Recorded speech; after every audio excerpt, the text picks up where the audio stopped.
The Education Bureau has announced classes for kindergarten students in Wan Chai Central and Western will remain suspended tomorrow. This as primary schools in the three districts resume classes today.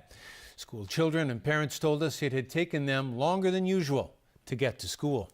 Stephanie Choi reports.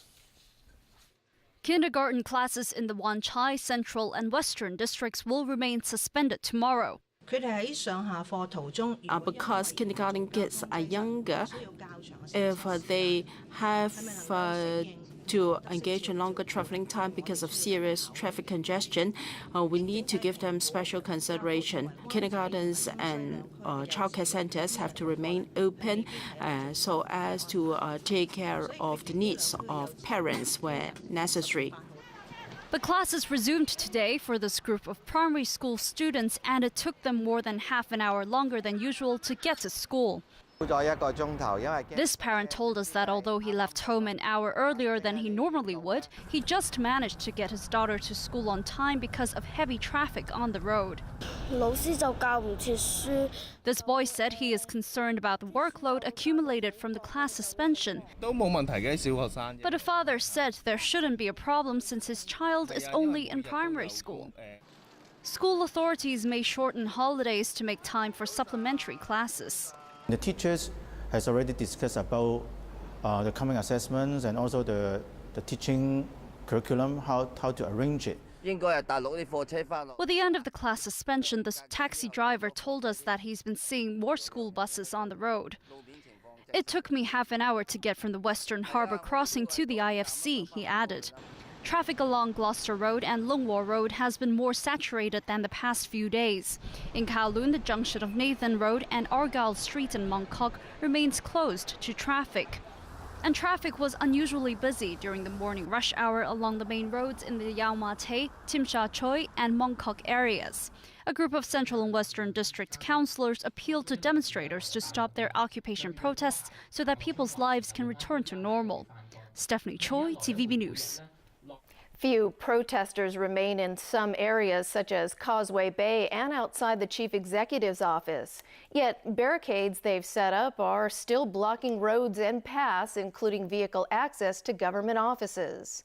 Authorities again urge protesters to remove the road obstructions, but stop short of saying if or when action will be taken to clear the roads.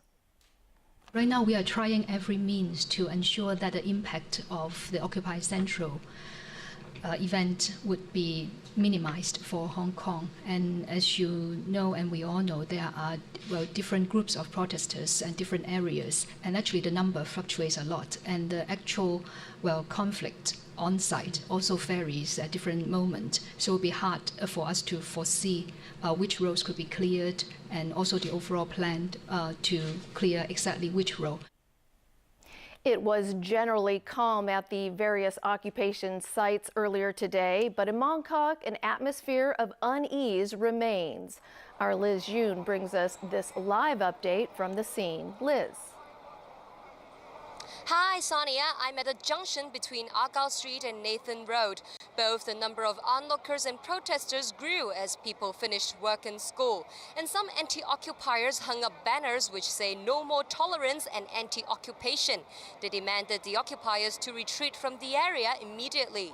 And sources say that some anti-occupiers might remove barricades on Argyle Street at 8 p.m. tonight. And the police said Mongkok has become a high-risk area. Despite the rumor, supporters of the movement said they're not worried about their own safety, as they believe that police officers are here to protect them. But some university and secondary students are worried that violent conflicts might break out later in the evening, and they plan not to stay long. That's all from me for now. Back to you in the studio. Thanks, Liz, for that. Over in Mongkok, occupiers continue to block streets along Nathan Road. Some protesters have been calling on people to take the opportunity to explore side streets and support small vendors. But as Liz Yoon reports, a lot of businesses are still crying foul. Some in the civil disobedience campaign see the city as dominated by big businesses. Among the many posters put up in Mongkok calling for genuine democracy, there are some like this one that says Unite the Community, support small businesses. I bought some things from like the water bottles or some fruits or sandwiches from local shops. We advertise that we should buy things from the local shops to minimize our positive effects on them. Supporting small business is good for our the healthy of the economic environment. Want to make the change not just the politics, also the economics. This drive to support individual businesses has been applauded by some, such as this mainland tourist who said he would buy drinks from the small vendors to support them. Still, many shops are suffering. This waitress from a nearby restaurant says sales have dropped by half since Argyle Street was blocked. She pointed out that protesters are provided food and drinks and there's no need for them to spend money here. The owner of this newspaper stall said there are more people out in Mongkok at night due to the movement, which has brought up sales by around 20%. But it still does not make up for losses during the day, with sales dropping up to 30%. Industry representatives from the retail, catering and transportation sectors spoke out today about the impact on their livelihoods. Many reported heavy losses. Occupy Central is actually influencing all the industry, all the economy in Hong Kong, no matter is it small industries or is it big corporations.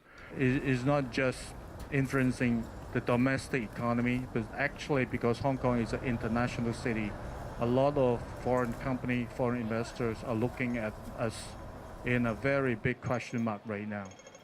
Chung said the industries understand it's unrealistic to ask the protesters to end their movement, so they are simply asking those in Mongkok and Causeway Bay to move to Admiralty and target the government instead of the people.